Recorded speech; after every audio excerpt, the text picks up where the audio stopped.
My name is Giancarlo Laurenzi. I'm the president of the Confraternity of Rome.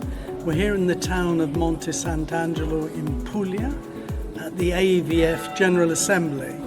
The Assembly today voted on the proposal to extend the Via Francigena from London to Canterbury. 146 kilometres that joins the centre of London to the centre of Canterbury. My name is Bill Hicks. I'm the Director of Place at Canterbury City Council, and this is a really important time for Canterbury. A lot of things are coming together.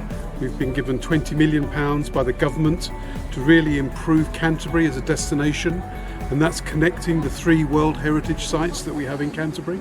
And in addition to that, next week we have a public consultation on the World Heritage Site Management Plan. So all these things are coming together to make Canterbury a really important destination for pilgrims, for the Via Francigena, and for other people coming from around the world to Canterbury. We welcome all pilgrims to Canterbury. We welcome them from all over the world, and the Via Francigena has always had a special place in the heart of Canterbury. And we celebrate the fact that we have the 0 stone at the Canterbury Cathedral.